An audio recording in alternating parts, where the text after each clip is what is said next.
Caffrey, Mr. Washer, faculty, staff, parents, and the class of 2018.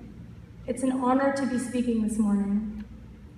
On behalf of myself and my classmates, I'd like to take a second to honor a special something. Something that has helped us relentlessly, day after day, throughout high school. Google search engine. Google has enabled us to find out about all sorts of things instantly, including facts that you don't really need to know. Who knows Mr. Carlson's father's middle name? Or the year Claire Pittman's mother was born? Thanks to Google, Colby does. Let me tell you about one of my first experiences with Google. When I was about 6 or 7, I had just caught a spider. Brown fur, eyes like coal. I peered at it through the plastic container. So many questions raced through my head. How old is it? Where did it come from? Do we kill it? I knew my dad was busy, so I asked him the question that was most pressing me. What was its gender? I know, not PC, but back in 2006, that was allowed. My dad brushed me off, telling me to look it up, so I did. I clambered up onto his office chair, opened Google, and used my peanut butter stained fingers to type in spider sex. Needless to say, the search results were very graphic, and they didn't answer my question. Luckily, my dad saw the computer screen, sprinted over, and shut it off. Provocative Spider-Woman was gone. Our sex ed talk was delayed. Now, the point of this story, and of Colby's odd research habits, isn't to prove that the internet is frequently informative and not always in the way you think it's going to be. The point is this: there's a tool, Google, that can satisfy our curiosity pretty much anytime we want. We can ask questions and find answers, anytime, anywhere. As kids, we're not afraid to do this. We ask why, because we want to know. We're curious. I remember in the 6th grade, Christopher asked our Chinese teacher about air pollution in China.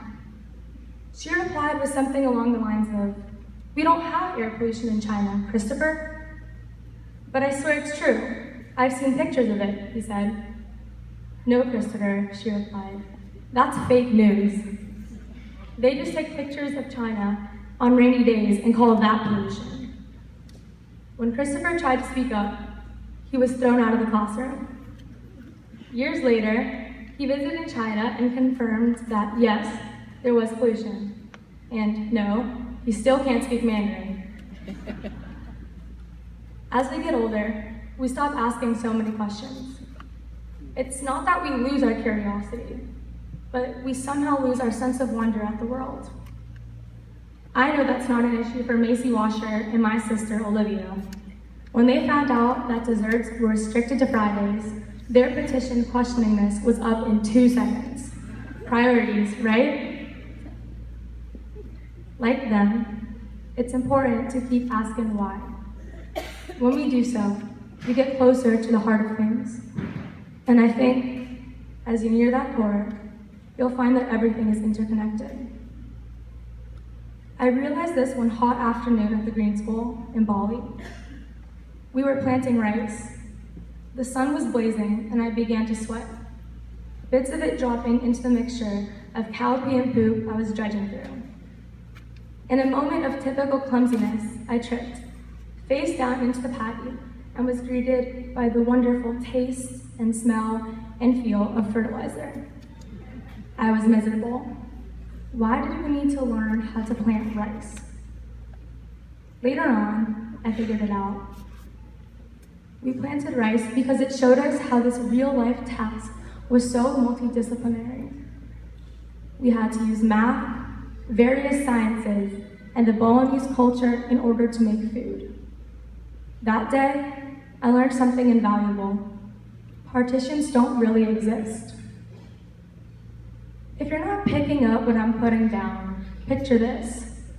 It was sophomore year, and we were learning to balance equations in Mr. Moore's class. Super exciting stuff, I know. In a not so unusual attempt to distract a teacher, JJ asked Mr. Moore if he could show us his evil genius chemistry teacher lab. Teachers can never resist JJ, so Mr. Moore went ahead and showed us. Let me tell you, his evil laugh is something none of my classmates will ever forget. As soon as Mr. Moore opened his mouth, his dentures came flying out. Fortunately, he caught them before they hit the ground. Unfortunately, Maddie and Chloe were in the splash zone. This is where the interconnectedness comes in. Due to Mr. Haas, we can calculate the speed at which the dentures fell. Because of Mr. Huey, we understand the biological importance of teeth. And thanks to Mr. Squire, we can use these mandibles of ours to tell a pretty darn good story.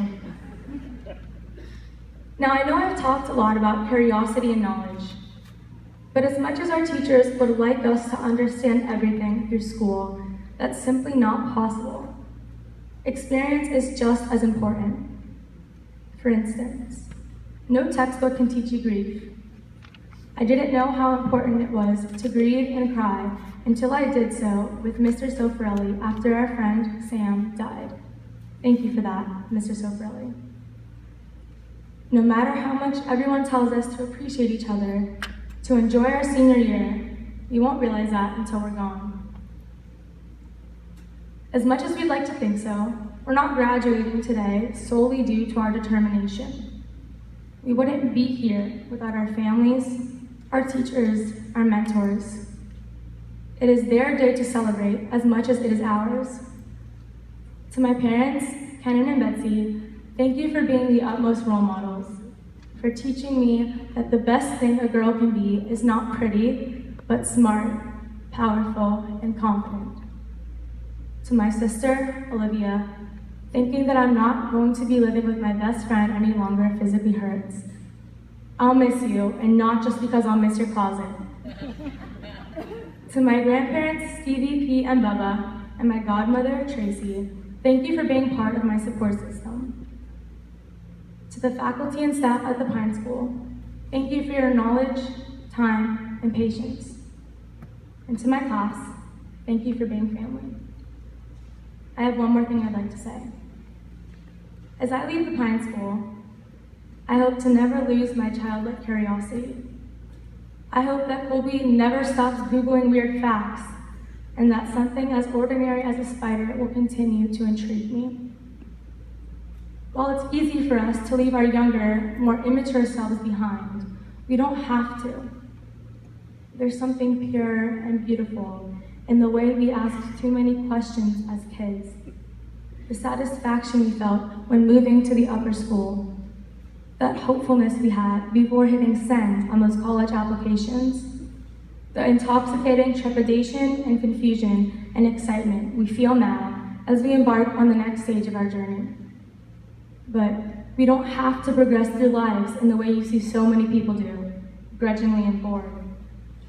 Instead, we can continue to channel that inner kid, the little one, giddy for their first day of school, or the one sitting in these chairs, older now, clothed in cap and gown, feeling ready to take on the world.